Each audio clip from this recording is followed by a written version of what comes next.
And are you refreshed? Good. Now what? Good morning.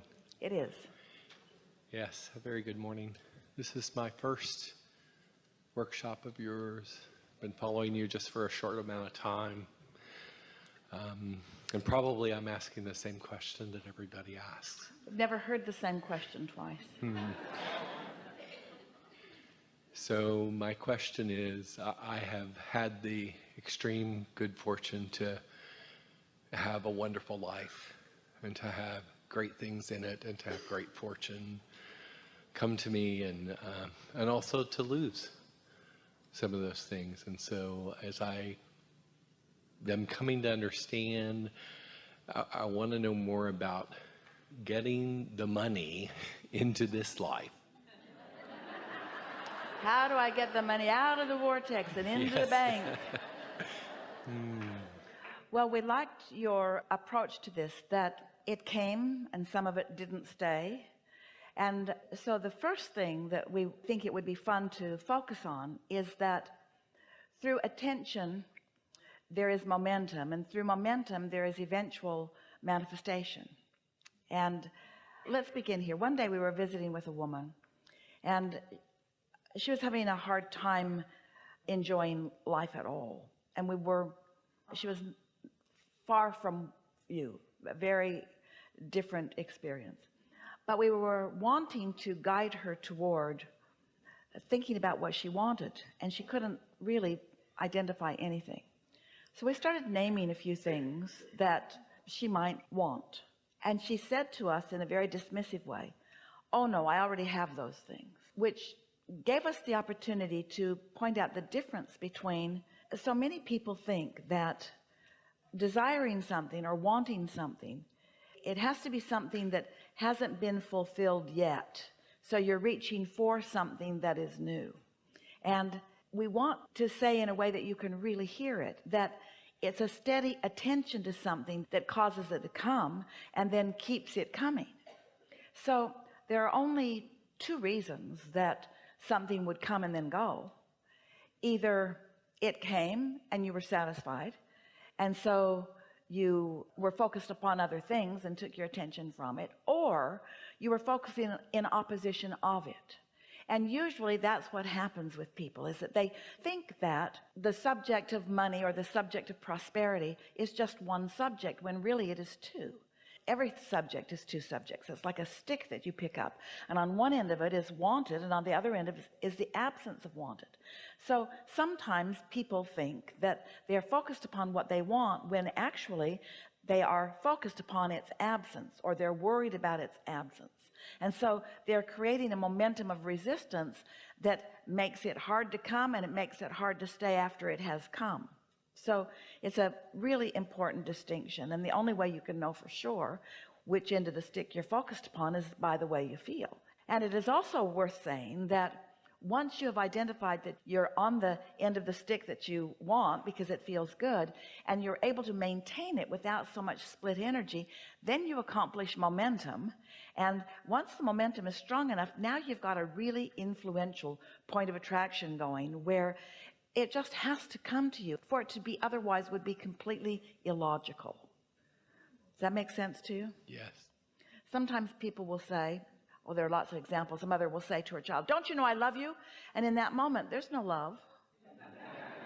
In that moment, there is maybe a desire for love, but there's no love right there. It's the other end of the stick going on. And so the child is confused, hearing the word love, but it's not being backed up with any emotion. And so they learn a word or a concept with a vibration that doesn't match it. And most people have learned the concept of money or prosperity from a vibration that doesn't match it. Because most people, when they talk about money, are coming at it from a shortage consciousness, wanting to overcome something.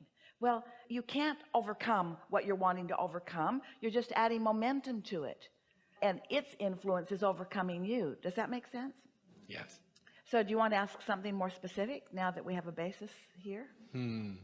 So it does happen that my experience sounds just exactly like what you're talking about, that I wanted it, and it came in abundance, and then I became worried that it wouldn't be there, and therefore it went away. Yeah.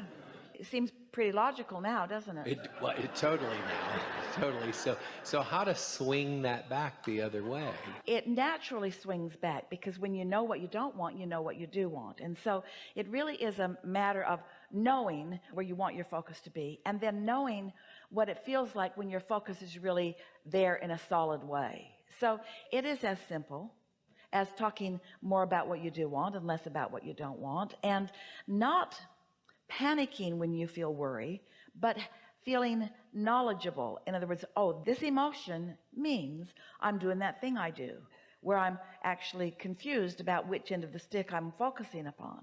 Jerry used to talk about, he was a really good mentor to a lot of people, and a sort of financial guidance counselor to people. Esther still gets letters from people that knew Jerry when they were teenagers, who are now really thriving from the principles that he helped them to understand so many years ago. And he used to tell the story of how sometimes people who were in a situation where they had had some prosperity, and so they had a home, maybe two, and some cars and a boat, and he went down the list of things, and he described how he would see them. First the boat would go, and then the cable television, and then the things that were less necessary, and then this car. And it bothered him that they almost all seemed like they had to lose all of it before they started bouncing back. And he asked us, it was really a big question that he came to us with right from the beginning. Why is that? Why does it all seem like it has to go before the bounce back takes place? And we explained, because of the dread of more going, from the feeling of guardedness. The first thing going made them know it could happen, and then they stood in guardedness about the rest, and guardedness is that attention to what is not wanted. And so there are a lot of things that you could do to try to make it swing back, but we don't recommend any of them, because we know that your natural life causes you to naturally desire, and that when you've experienced contrast, that the desire is born right out of it, and that your vortex has more prosperity now than it ever has. I'm going to tell you another story, because this is the basis of what we're going to say to you next, and then we're going to give you everything we've got on this, which isn't much and doesn't need to be, because it's simple. A man was talking to us one day in his 60s. He had just lost everything, and he was worried, to say the least. Pressed is a better description, and finding a hard time imagining getting it back, because in his description to us, he had spent his whole lifetime getting there, and now it didn't feel to him like he could just start over again. And we said to him, but you're not understanding what your true power is, what your true leverage is, or what your true assets are. You're not understanding that with everything that you lived and everything that you asked for, that you've got a vibrational currency going on, and that this big contrast where you've lost it all has caused a big bounce of desire that is active and vibrationally wanting to influence you back into its fold. It's not about starting over, because you're not starting over vibrationally. And since vibration is the name of this game always, and since the vibration now is bigger and more robust, and you've got more non-physical energy in on it than you ever have before, your probability of financial success is greater now than it has ever been. But you've got to stop looking at where you are, which brings us to the most important part of this conversation that we're having all day here today, that we haven't said yet, that we really want to say, and that is, you know what messes up what you call your future manifestations and what we call your current vibration and readiness to perform for you? You're focusing upon what you think is.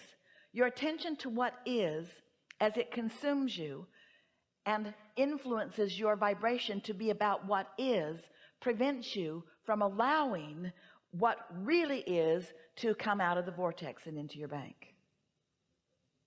Does that make sense to you? It does. And it's because you're all mixed up on what's real. You think that reality is this furthest most manifestation, and we say that's old news. That's like gum that the flavor's all been chewed out of. That's not where you want to put your attention. That just doesn't matter. What is doesn't matter. But what's bounced out of what is, now this matters. This is where it all is. This is where the energy that creates worlds is focused. This is where your inner being is focused. This is where all the cooperative components have already been gathered. You just have to figure out how to be one of those cooperative components, which means you got to figure out how to stop worrying, which means you've got to stop letting what you think really is be less important to you by putting your attention somewhere else. So when we say, not a good idea to think about that, you say, okay, I won't think about that thing that I'm thinking about. I'm not going to think about that thing that I'm thinking about anymore, because thinking about it isn't good, and I'm not going to think about it, but I'm thinking about it, because you're thinking about that thing that you don't want to think about. So you got to think about something else.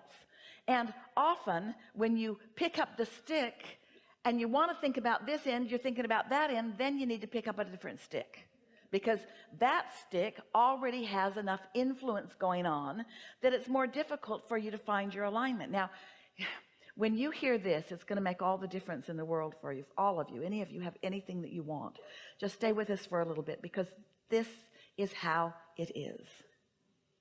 You've put it all in your vortex through all of these step one moments that you've had, and Source has gathered it all up, and it's gestating, and it's ready in varying degrees to flow into your experience in ways that you can feel it, and ways that you can know it, and then ways that you can sniff it out, and then in ways that you can see it. These are thoughts turning to things, and they are in various stages of that becoming.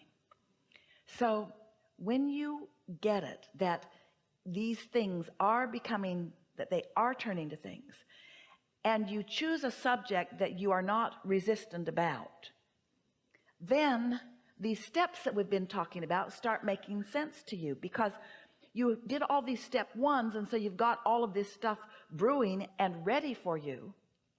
You don't have to focus on the precision or the specifics of these things in order to allow them to come about. You just can't focus in opposition. You could have 10 things that matter to you. 9 of them could be going terribly, and 1 of them could be going right.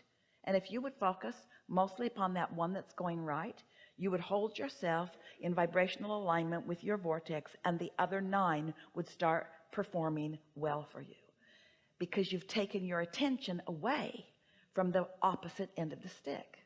Does that make sense to you? So that's where meditation really comes in, because you've already asked and it's already been given. And if you can quiet your mind, then your vibration rises, and then you receive the good ideas, and off you go. So it's about not trying so hard. It's about not trying to make it happen. It's about accepting that it is happening, and you just have to allow yourself to allow yourself to allow yourself to allow yourself. You have to get ready to be ready to be ready to be ready to be ready.